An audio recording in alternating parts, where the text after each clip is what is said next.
Sidney Powell pled guilty. She's taken a charge on like the case of the century here. This is a great deal. She has information that's extremely helpful. In exchange for that, you can get a high price. This is called the transactional value of cooperating. The value of the information you provide is going to dictate the value of the deal that you can get. Cooperation with the government is a purely transactional business. You have to be able to give them something, and only then in exchange will you get the reward. And what are the benefits in this case? She avoided jail, she avoided felonies, she avoided a conviction because she's doing this pursuant to the Georgia First Offender Act. So if she successfully completes her term of probation, she is not going to be convicted. She got the prosecutors to put language in there that this is not a crime of moral turpitude, which will help her in her disciplinary action where they're seeking to take her law license. I'd like to talk a little bit about the timing because this is how cooperation pleas usually work. So she pled guilty today, however, she had to proffer the day before.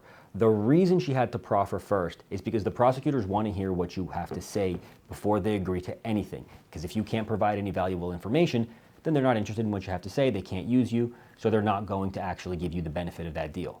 It also highlights just who the target really is. When prosecutors are charging RICO and they've alleged an enterprise, as they have in this case, the head of that enterprise is always the main target.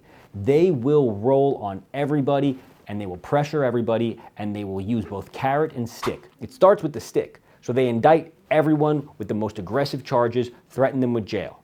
As time goes on and discovery comes in and people start cooperating, they then realize, oh man, this could really jam me up. Then they start talking. To induce them to further talk, they give them great deals. They don't care about Sidney Powell as much as they care about Donald Trump.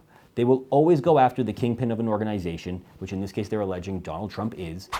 Another aspect that's important is the fact that they video recorded this entire proffer. There's a few reasons for this. First, when you're proffering, you are going in there and you are having a conversation where you're providing information. In this case, they need to talk to the person so they get a sense of the full story. They are hunting for information and they are trying to gauge whether you're credible when you're talking to them, and they want to see if they can use you in the case. So that's much more of a conversation, and they don't want to then go ahead and reduce it into a condensed statement format. They would prefer to just have the whole thing video recorded. It also prevents Donald Trump or any other co-defendant from alleging that there was any coercion, because they can see exactly what happened and exactly what questions were being asked.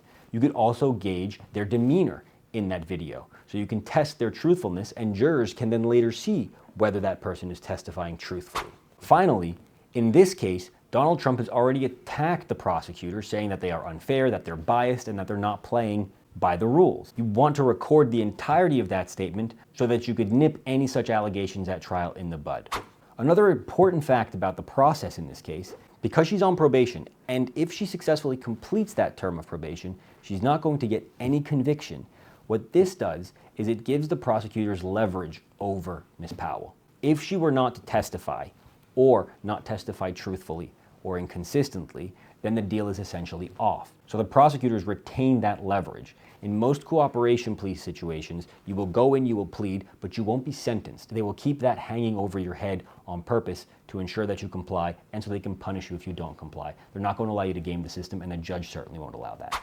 This also illustrates the point that co-defendants fall like dominoes. Once one goes down, the other goes down.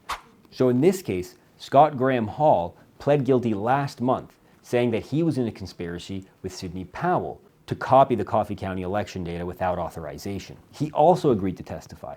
So one of the changes that Sidney Powell has to face now is that she has another co-defendant saying that he was in a conspiracy with her and would testify at trial against her, which makes her chances at trial much worse. So now it makes more sense for her to switch from going to trial and instead pleading and cooperating, because her chances at trial have been hurt through that cooperation. Sidney Powell is very differently situated to Scott Graham Hall.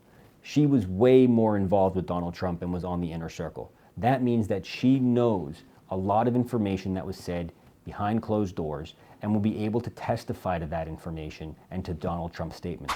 Anything that Donald Trump said during this period can come in against him. It's called an admission by a party opponent. So whenever someone is facing trial, when that defendant says something and the prosecutors have evidence that they said it, which isn't hearsay, they are allowed to use those statements against them. So Sidney Powell, by being on that inner circle, has a wealth of information against him that she's certainly going to use.